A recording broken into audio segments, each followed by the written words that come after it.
how it goes. A lot of what I'm teaching you, you're going to be needing in future math classes, almost every single one. We are building a foundation for you to be able to do other problems. So let's talk about the distributive property. Here's the thing. You already know what the distributive property is. You've probably used it as a way to do things in your head. You just don't know that it's called the distributive property. So let's talk a little bit about the distributive property. It says that you can take a multiplication fact, break it apart into the sum of two smaller facts, and then do that problem. For example, go ahead on your paper. I'll have you write 6 times 7. Okay? Except instead of question mark, you can go ahead and put 42. I know that you know it's 42. Okay? 6 times 7 is 42. We learned that in 3rd grade, right? When we multiplied learned our multiplication facts, okay? So then, there's this new math. We kind of had a little discussion with this 3rd hour today. It was probably you or maybe 4th grade or something where this whole new math kind of came along, right? But you know how they had you breaking things down, or do you hear your parents talk about Common Core and stuff like that? Okay, when a lot of people talk about it, they think it's this horrible, crazy thing, and I kind of did too at first, but I have a couple opinions on that. There's kind of like a new way to think about things. So, you were in kindergarten and 1st and 2nd and 3rd, and your math teachers taught you how to look at numbers one way, right? And then when you got into 4th grade or whatever grade it was, because you guys are in 7th grade now, they started teaching you with a different way, right? And that didn't really work very well because you had like 3 or 4 years of learning it one way, right? So here's the thing. My son who's in kindergarten, he does these things, and it's actually pretty cool what I watch him do. He has these things, they're called like 5 sticks, I believe. So when he sees a 5 stick like that, he knows it's 5. And then he has to be asked, what does this represent? And you would think that a kindergartner would have to go 1, 2, 3, 4, 5, 6, 7 and count them. But he doesn't. He's flying through these things, and he says 7 right away. And he knows that 7, because that's a 5 stick, Mom, and 2 more than that is 7, because 5 plus 2 is 7. I never showed him 5 plus 2 equals 7. That comes later, but he's learning his facts visually right now. Okay? Another thing that's really cool about the way he learned it is there's a base 10 block. Okay, except they're all equal. And he gets to pick, this is his homework, this is what we do every week. Pick your 2 favorite colors. And he always picks yellow and blue, because that's what Mommy and Daddy like. So then they say, color some yellow and color the rest blue. What are they trying to get him to understand? So he'll say, 3. I'm going to color 3 yellow. And then, you know what he tells me before I even ask? I'll say, okay, now Alex, how many? 7. He knew what I was going to ask. I was going to ask him, how many do you need to color blue if 3 are yellow, right? So he knows, and I said, how do you know that? Because 3 plus 7 is 10. So he'll say, this time I'm only going to color 1 yellow.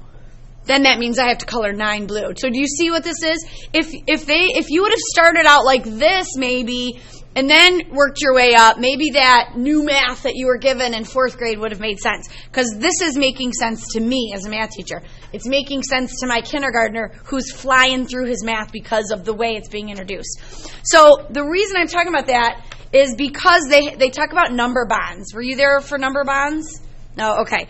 So this is a fancy word. Decompose just means to break apart. So instead of doing 6 times 7 right now, in maybe 3rd grade, what they're going to teach the 3rd graders is, let's take that 7 and break it down into 5 plus 2.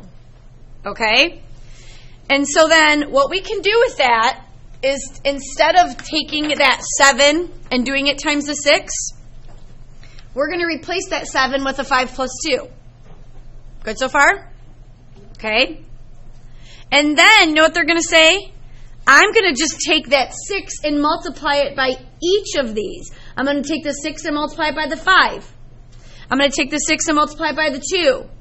And I'm going to add them together. So look what I get. The 6 times the 5, and then the 6 times the 2 gives me 42. Okay.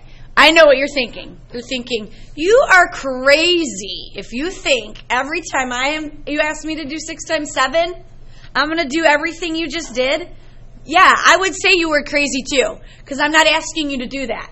I'm teaching you a process because in a minute, you're going to have to use that process on something else. And it could not work out more perfectly in third hour. Somebody said, I'm never going to need to know how to do this. What you just did, I'm never going to need to know how to do this.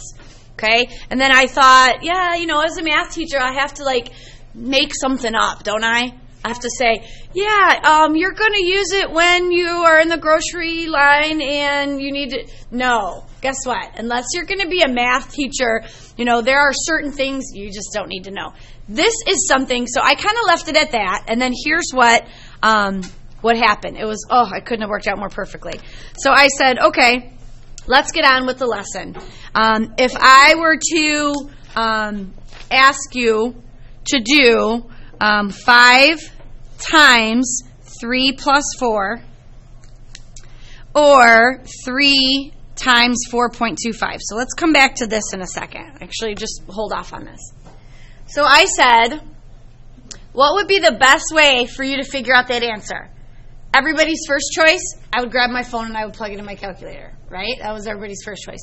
And then let's say your battery's dead. You can't use a calculator. So then most people said, well, I would just do 425 times 3, right? Good old algorithm way. 5 times 3 is 15. Carry the 1.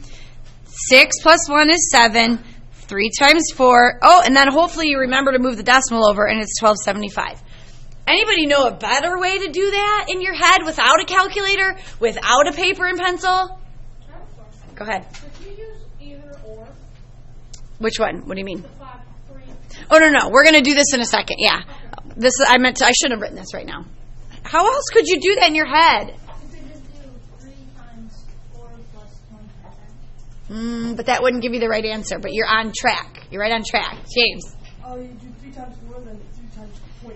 Yes. He said, okay, well, you know what? I don't want to deal with decimals, so I'm going to pretend like that 25 cents isn't there. I'm just going to say if that was $4, I'm going to look at it as money. I would say 3 times $4 is $12. Oh, but I can't forget about those 3 quarters, right? So you got to account for the fact that there's 3 of them. So guess what James did? He took that $4 and he broke it apart into $4 plus 25 cents. Just like they took that 7 and broke it down into 5 plus 2. Yeah. And then you multiplied each of them. So look what James did. He did it the best way possible. He said, I'm just going to do 3 times 4 and get 12.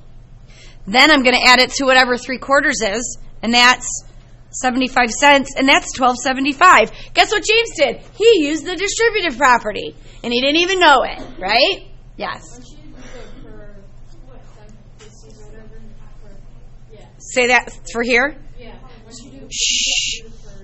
for Parentheses. Yeah. Okay.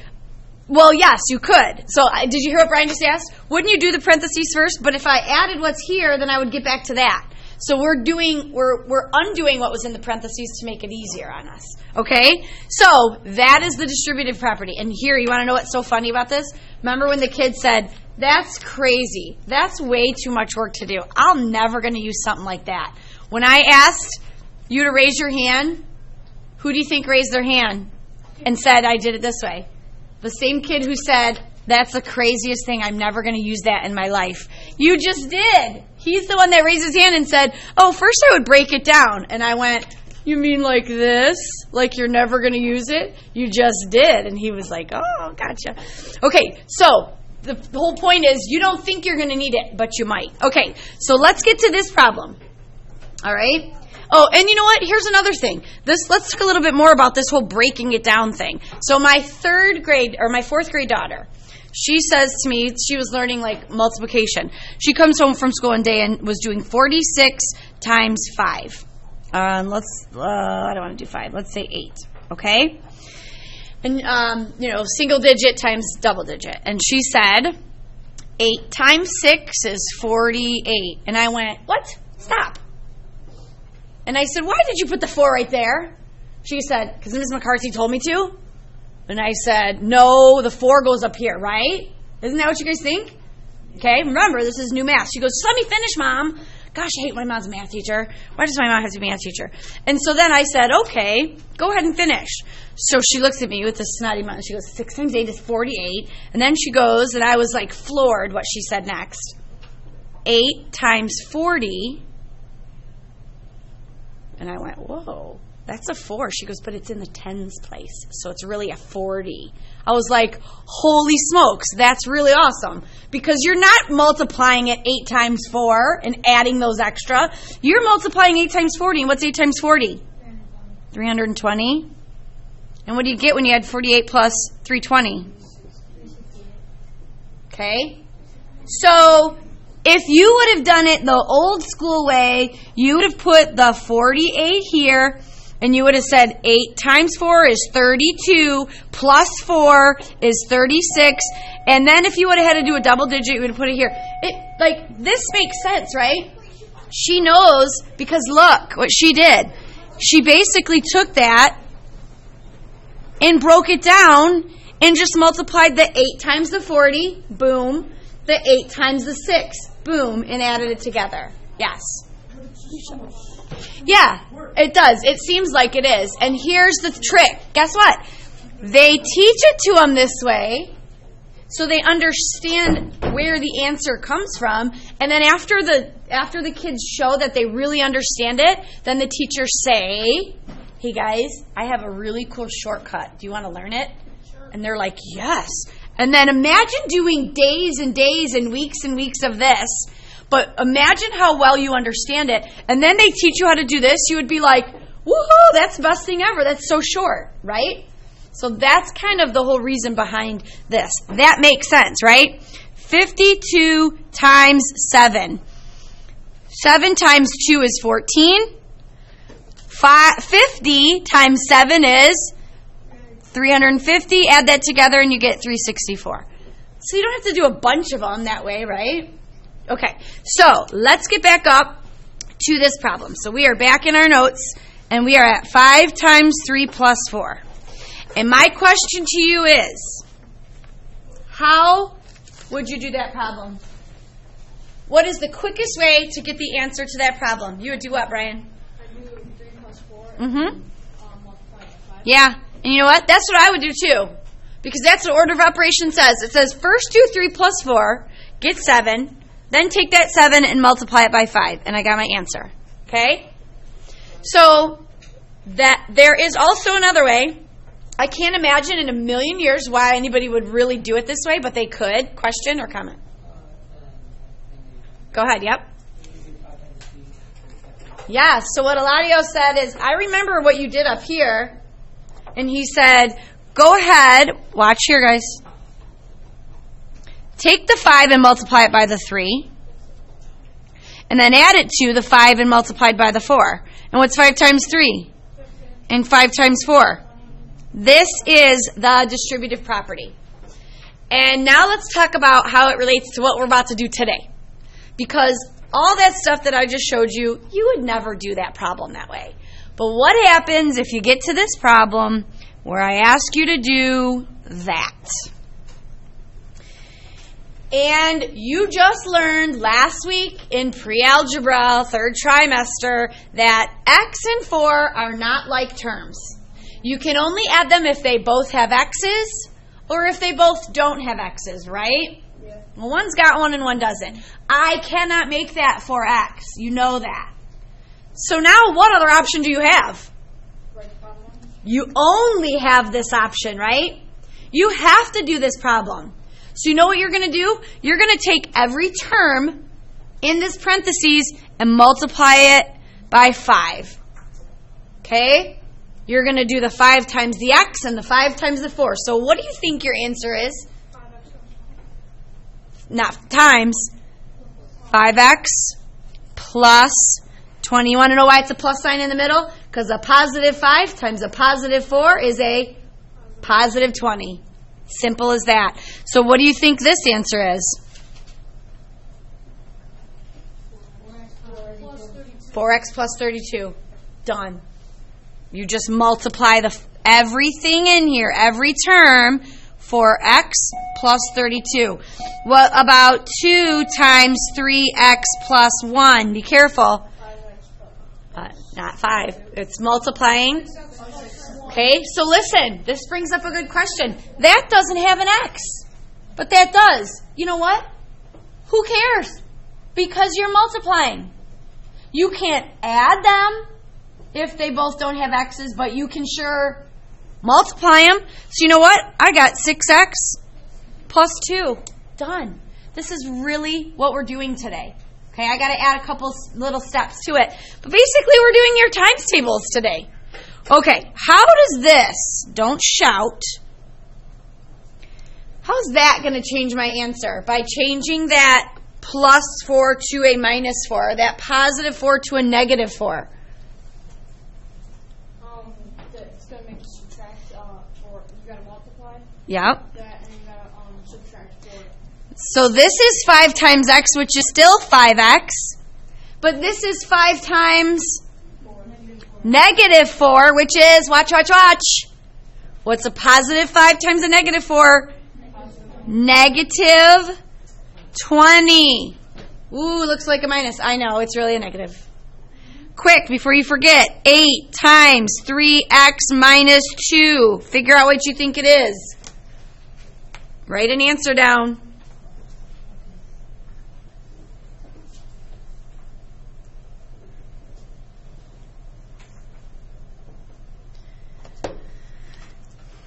Eight times 3x is 24x.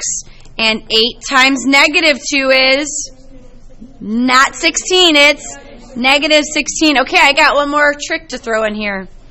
What is negative 5 times x minus 4? I am now distributing a negative 5. Write what you think the answer is. I shouldn't even need to show you.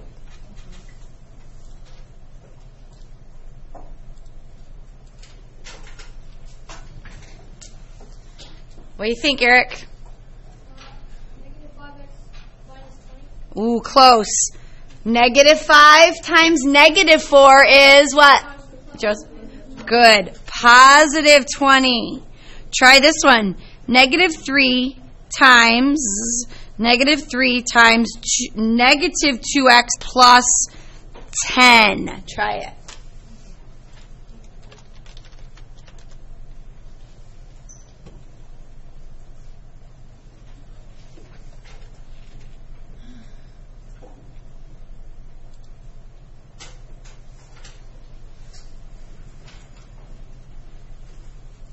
So that's going to be what?